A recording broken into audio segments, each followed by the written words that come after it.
Donc, juste, la vidéo a été coupée. Là, on est sur la synthèse. Donc, je vais juste répéter ce que je disais.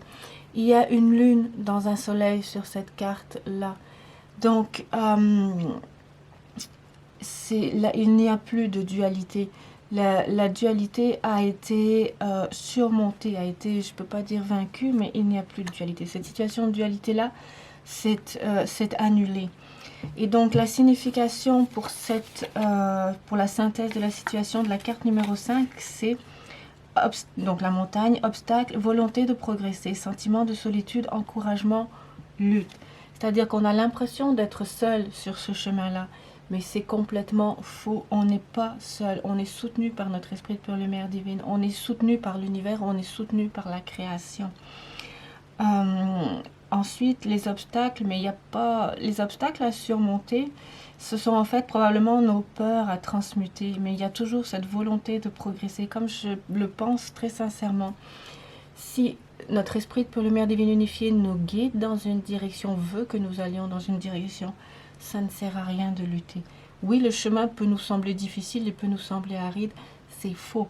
Si on n'y va pas à pas, journée après journée, qu'on reste dans l'instant présent, tout ira bien. Le plus difficile, ce sont les émotions à transmuter qui nous clouent sur place, qui nous fatiguent, qui fatiguent le corps physique et l'empêchent de mettre en place et même de réfléchir pour mettre en place ce qu'on a besoin de mettre en place dans la matière pour aller dans la direction où notre esprit de pure lumière divine veut que nous allions pour atteindre l'éveil spirituel, pour atteindre l'abondance. D'accord? C'est quand même un tirage très très positif.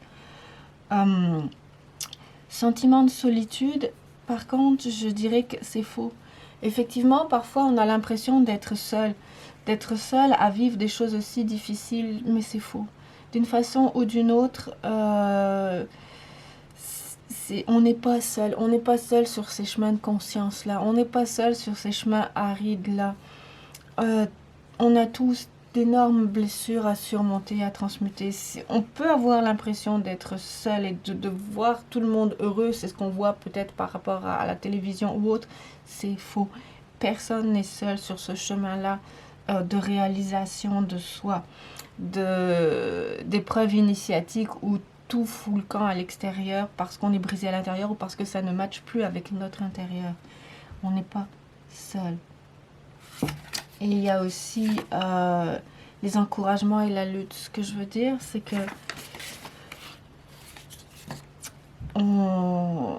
ce sera peut-être une lutte avec notre ego, avec nous-mêmes, avec nos peurs. Mais il faut aussi accueillir ces peurs pour les transmuter. Donc finalement, la synthèse, c'est qu'on a probablement l'impression qu'on a une montagne à gravir. D'accord ? Et dans le ressenti, c'est peut-être ça aussi. Mais quand on a le sentiment d'avoir une montagne à gravir, ça ne sert à rien de regarder le sommet de la montagne. Peut-être plus regarder ce qu'on a à faire ou ce qu'on peut faire aujourd'hui ou cette heure-ci. Ou oui, ok, j'ai l'inspiration de vouloir créer ça et de vouloir faire ça. Parfait, ça match avec ma vibration. Maintenant, j'ai aussi des peurs, des émotions, des nœuds énergétiques lourds à transmuter. Qu'est-ce que je peux mettre en place aujourd'hui? Quelle est ma priorité aujourd'hui pour que je puisse avancer dans la direction où je sens très bien que mon esprit de pure lumière divine me pousse et que selon ma vision des choses, ça ne sert à rien de lutter. Et qu'est-ce que je peux mettre en place pour aller dans cette direction-là? Et en même temps, quelle est la priorité? Est-ce que j'ai besoin de m'occuper de moi d'abord parce que là, je fais comme... Je vais pas bien, je me sens pas bien. Quelle est ma priorité, mais toujours dans l'optique d'aller dans la direction de notre esprit de pure lumière divine. Donc voilà, c'était... merci à vous tous. Merci à mes guides et à mes anges gardiens de pure lumière divine unifiés. C'était une première avec une première publique avec l'oracle des reflets de Célia Melesville. Et en fait, je ne sais pas vous, mais moi je le trouve excessivement parlant. Son oracle est excessivement précis, excessivement juste, sans complaisance. Et j'adore cette nouvelle nappe de tirage.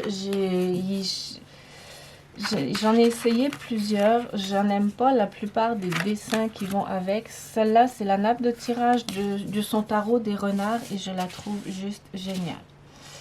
Donc, merci à vous. Désolée pour le fait que la vidéo a coupé. Elle va être en 2 parties. Et je vous souhaite à tous une excellente journée. Merci.